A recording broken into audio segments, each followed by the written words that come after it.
سلام، من سیاوشم و اینجا کانال سیر تا پیازه. متاسفانه امروز میکروفون رو آوردیم، کابل تبدیل به آیفون رو نیاوردیم و نمیتونیم ازش استفاده کنیم. بابت بدی کیفیت صدا من معذرت میخوام. امروز اومدیم به خانه مینایی، یکی از خانه‌های تاریخی توی قلب تهران، بالاتر از میدان منیریه وجود داره. امیدوارم که از این ویدیو خوشتون بیاد. با لایک و کامنت از ما حمایت. و اگه تا حالا کانال ما رو سابسکرایب نکردید، خوشحال میشم که این پایین حتما سابسکرایب همراه ما باشید.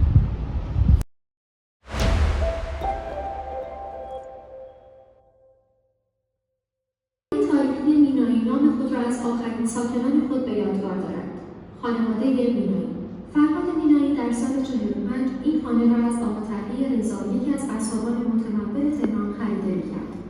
فرهاد مینایی که فارغ التحصیل حقوق دانشگاه تهران بود، وکیل خوشنام و مردمدار به حساب می‌آمد. پایه و بخشی از تزئینات معماری عمارت مینایی از دوره قاجار به یادگار مانده است و نشانه‌هایی از معماری دوران قاجار را با خود دارد. خانه مینایی معماری منحصر به فرد دارد که آن را از ساختمان‌های تازه‌ساز اطرافش متمایز می‌کند. طرح دو طاووس در سردر ورودی خانه آجرکاری شده و خودنمایی می‌کند. خانواده مینایی تا سال 1391 در این خانه اقامت داشتند، اما با توجه به ثبت شدن خانه در فهرست آثار ملی توسط میراث فرهنگی، با همیاری خانواده مینایی و دوستداران میراث تاریخی و فرهنگی، این خانه تاریخی توسط شهرداری خریداری شد و سرانجام در 15 مهر ماه سال 1398 به همت سازمان زیباسازی شهر تهران خانه مینایی به عنوان موزه خیابان ولیعصر روشنی شد. اکنون این خانه تاریخی بستر موزه روایتگر از پلاتون شکل‌گیری و تحول خیابان ولیعصر را از اواسط دوره قاجار تا کنون در دل خود روایت می‌کند.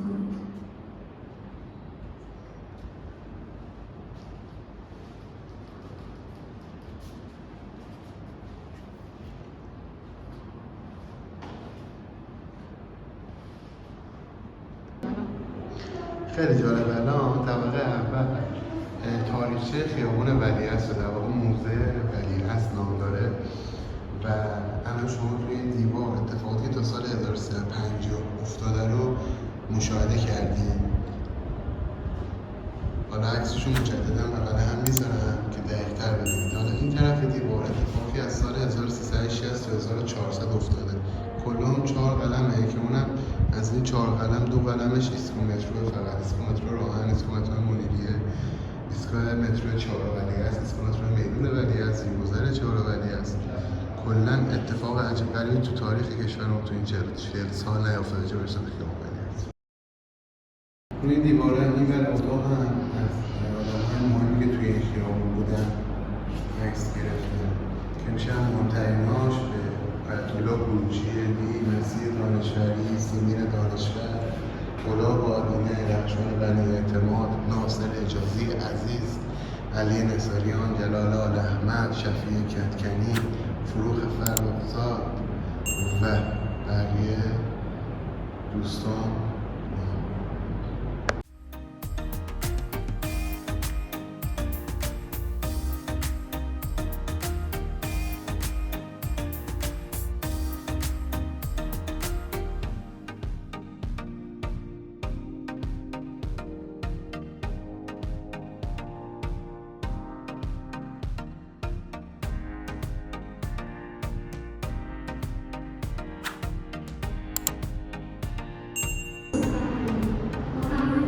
ستومنی نگاه کنید بانک شاهنشاه ایران. با 3 تومن الان چی میدن؟ کامنت کنید اگه چیزی گیرتون اومد که چیزی میدن. توی این راهرو از سمت میدون راهن تجریش نقشه کوچیک و جادویی از زمان قدیم خیابان ولیعصر هست که از قنادی گواری، پاساژ داد، قنادی بیهن و کاخ مرمر، تئاتر شهر، سینما رادیو سیتی، خدابیامرز، سینما قدس، ساختمان‌های بهجت آباد، اسپانسایی و همینجور تا خود حرفش.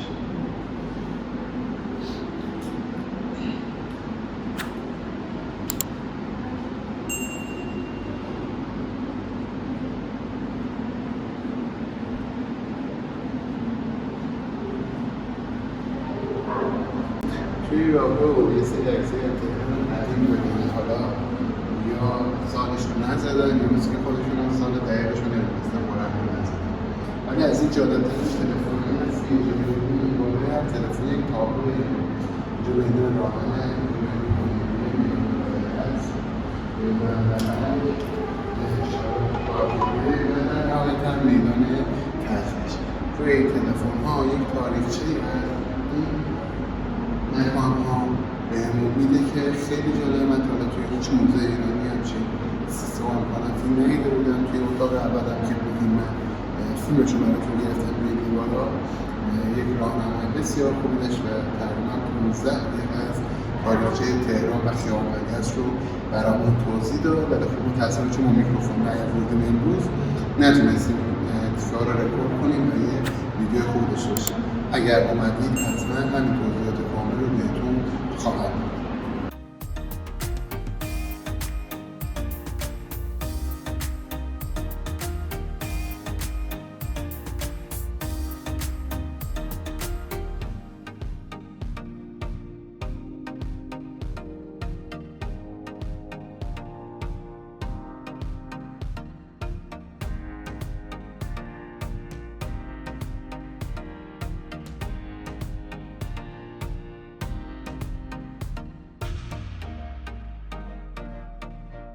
وقتی یکی اما بلند پیش پای شما مینایی ها همینجا تشریف داشتند.